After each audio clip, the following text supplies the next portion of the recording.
Well, happy Palm Sunday. In the parish, this is Monsignor Pope, of course, but in the parish, I had encouraged our parishioners to watch the live stream of the Archbishop's Mass from the cathedral for Palm Sunday, but I also indicated I would supply a sermon. And so, sermonette, I'll try. This is, of course, Palm Sunday has a very lengthy gospel, a lot of things to maybe consider, but I'd like to just focus on some aspects of this and give you a brief homily both to parishioners and others who may see this video. And indeed, parishioners, I know that I've covered some of these things with you in years past. I encourage you to. It's always good things maybe to be repeated, but also to allow me to maybe broadcast this to a wider audience. Now, what I want to do then for the homily here for Palm Sunday under this title, See What the End Shall Be. See what the end shall be. There's a beautiful spiritual that says, Done made my vow to the Lord, and I never will turn back. Oh, I will go and I shall go and see what the end shall be. So, as a prelude to the passion and some of the problems that develop among the disciples, I'd like to remind you that the Lord had told them what the end would be. He's over and over again as they made their journey south. He had said to them, well, let me read you a couple of them. This is from Matthew's Gospel, in the 16th chapter. From that time on, Jesus began to explain to his disciples that he must go to Jerusalem and suffer many things at the hands of elders, the chief priests, and the teachers of the law, and that he would be killed, but on the third day be raised to life. Now, don't forget that last part, the third day. We're in this trouble right now, and there's going to be a resurrection at some point. Okay, see what the end shall be. Or here's another one from Matthew in the 20th chapter. We're going up to Jerusalem, and the Son of Man will be betrayed, and they will condemn him to death, and will turn him over to the Gentiles to be mocked, flogged, and crucified. And on the third day he will be raised to life. On at least, if you look at the Gospels, on at least 5 occasions, the Lord said this to them. He said, I'm going to fall into the hands of men, but on the third day, I'm going to rise. See? And if we don't remember what the end shall be, we often fall into very negative patterns of fear, dissembling. We despise the cross. We fall away very quickly if we forget what the end shall be. We forget. So we see that the Lord had been consistently trying to prepare them for the difficult days ahead, but beyond those difficult days was new life. Now, for those of us who are kind of locked down, and maybe a lot of us, including me, get a little anxious from time to time, worrying about those who are sick, but also worrying about the economy and those who've lost work. And again, somewhere we have to just go to the Lord and see what the end shall be. The Lord can draw victory out of these things, you see. So that's kind of a thing for all of us. But let's take a look, though, at what happens to the disciples because they had forgotten what the end shall be. They're experiencing now the Lord's prophecy that he would suffer, he would die, and fall into the hands of men and be crucified and die. But forgetting that on the third day he would rise, they fall into behaviors and patterns. I want to list them and just kind of describe them to you. They become drowsy, they seek to destroy, they deny, they dodge, and they deflect. So these are some unhealthy behaviors that develop. Why? Because of fear. Why do they have fear? Because they forgot what the end shall be. All right. None of us like to go through trouble, but we'll go through it if we know that on the other side there's a blessing. So, for example, we may study hard to pass tests and write papers because on the other side there's a diploma that might help me to open doors or open doors for me. And we'll go through sufferings and difficulties, again, to the degree that we know that on the other side there's a blessing. And we have to live our lives with this kind of faith. But what happens when we don't? Well, let's look at those problems again that develop. First of all, you'll notice that they become drowsy. The image here, of course, is that the disciples, the Lord said to Peter, James, and John, come over here, stay awake and pray with me. Stay awake and pray with me. Be sober, be vigilant, be alert. This is a critical hour, see? And at that critical hour, where the Son of Man is going to fall into the hands of men. But this is the critical moment now where he's going to suffer and die and rise and save the human race. The leaders of the church are sound asleep. Things have not changed, my friends. And when I say leaders, I don't just mean bishops or priests. I do mean, but I think of parents, catechists. Where are the leaders of the church? But notice again, these disciples, they became drowsy. Now, this is a common human technique for dealing with anxiety, right? And stress. We just kind of become numb, or we numb ourselves and we become drowsy. We drift off into sort of a moral slumber. We don't want to look at the trouble and engage it. We don't want to say, hey, this is a problem that we need to engage. This is an injustice that needs correction.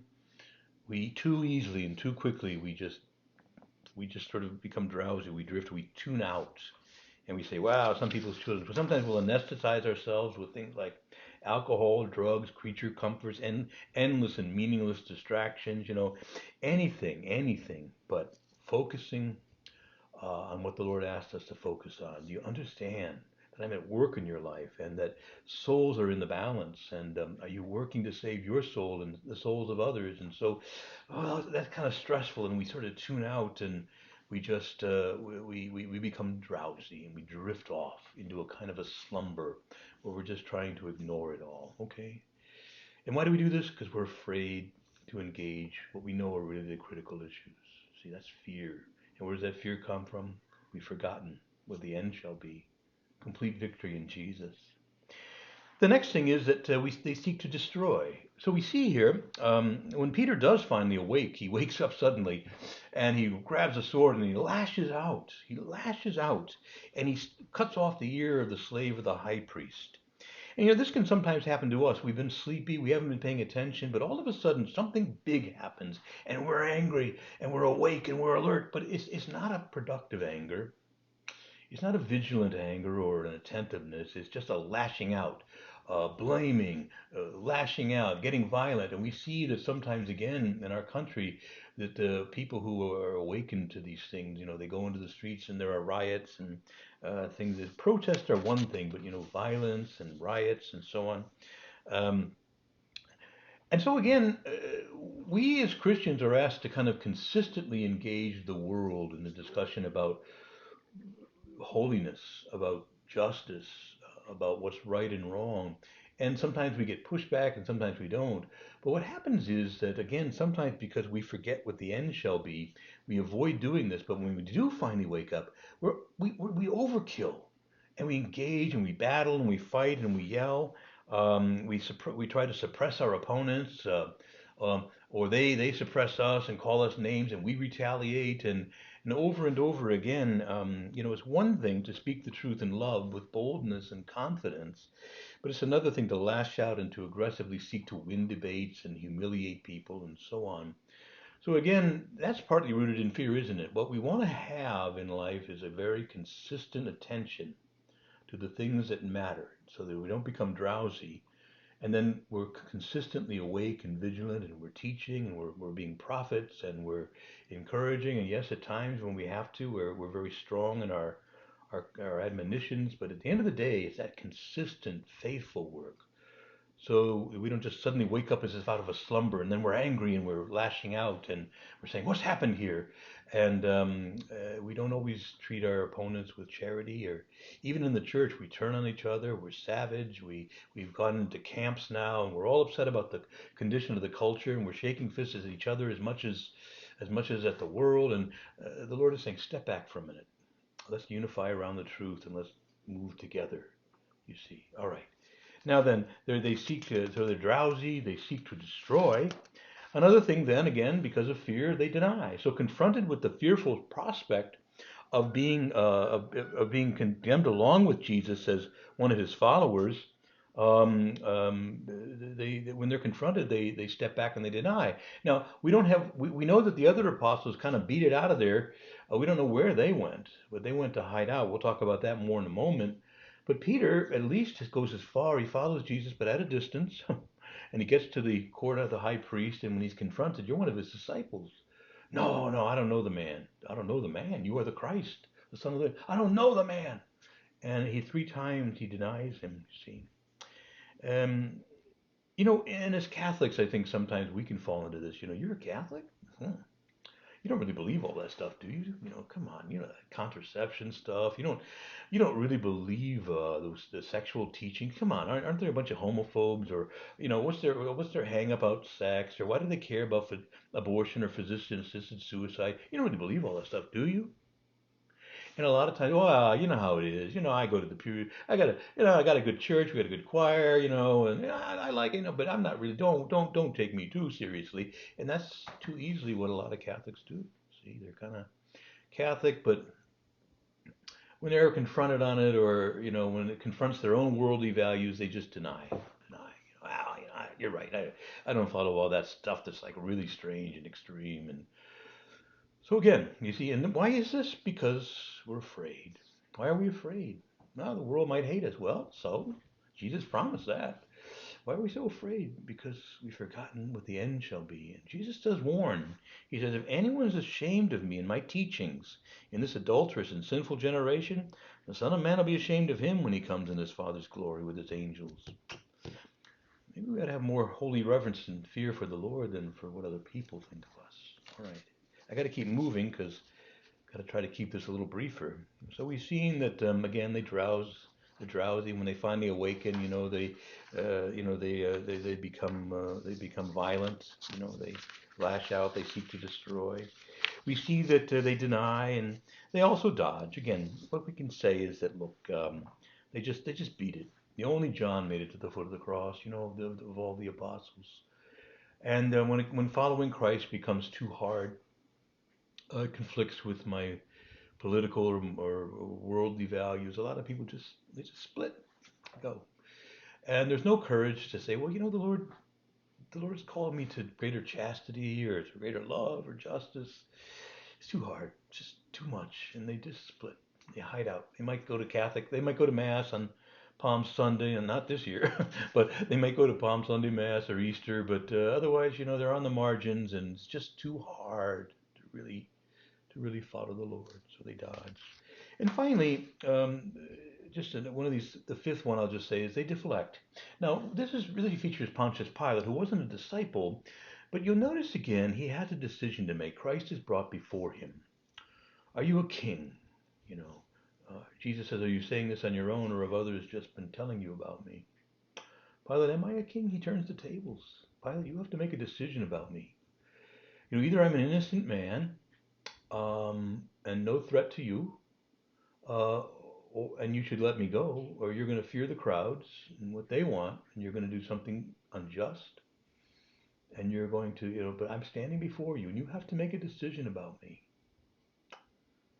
And so too with us. You know, we have to decide, is he really going to be the Lord of my life? Am I really going to follow him? Or am I going to just say, I want to deflect. I don't want to have to make a decision. You know, every now and again you've heard me say this, you know, that a lot of people think, well, let me just isn't there like a third way? It's either Jesus or not. Maybe there's like, look, you know, I can kind of follow him, kind of sit on the fence. And one day Satan came by to a guy sitting on the fence. And he says, come on, you're with me. He says, no, I haven't made a decision one way or the other. Satan says, look, I own the fence. You see, ultimately you got to decide, is Jesus your Lord?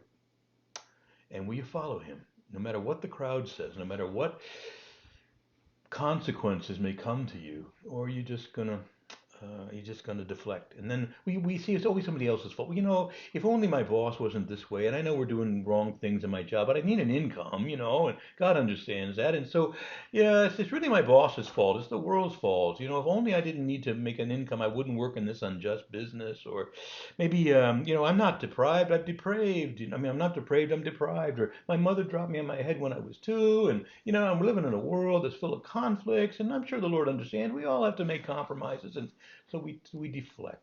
And so Pilate's washing his hands. He says he washes his hands in front. I'm innocent of this man's blood. No, Pilate, you're not innocent. You have condemned an innocent man. You did that. All right. I know they pressured you. I know they did. But you know, at the end of the day, we have to stand up even when there's pressure. We have to do the right thing. And it's not easy. And I don't always get it right, and neither do you. But we ought to at least say, I got to do better with that, and not just make easy excuses. Jesus said it's hard to be a disciple. The world's going to hate us, that we will experience persecution, that it's the normal state of the church to be persecuted. All right, then we go back to where we began. All these negative things, the dodging, the deflecting, the lashing out, all these things, the denying, it's all rooted in fear. So what's the solution to the fear? See what the end shall be. And what is the end? Resurrection on the third day. We often have to go through Calvaries, and we're going through one right now collectively. And somewhere on the other side of Calvary, though, is Mount Zion in all of its glory. And that's where we have to set our focus. And we have to keep remembering. And so I, like you, sometimes struggle. I'm forgetful. But remember, on Palm Sunday, we read a terrible Passion of the Lord, but it may be Palm Sunday, but Easter Sunday's coming. And we too will get through this difficulty, and there'll be something on the other side, and there will be challenges even there. But at the end of the day, the Lord has brought us through this passage for now, and He's going to have some blessings for us. So, God bless you all. I went a little longer than I wanted, but most of you are used to that with me. But there's your Palm Sunday homily, and I hope that some of you got to see the liturgy from the cathedral. And if you didn't see it live streamed, you can go to ADW, go to the Archdiocese of Washington YouTube page, and it will certainly be posted there for you to look at later today or whenever you choose to view it. All right. May God bless you all, and I miss you. And let's keep praying that health will be restored quickly. We'll find a good cure, or at least some kind of a treatment, and pray for everybody who's working so hard for that, and pray for our leaders. Okay, again, God bless you all.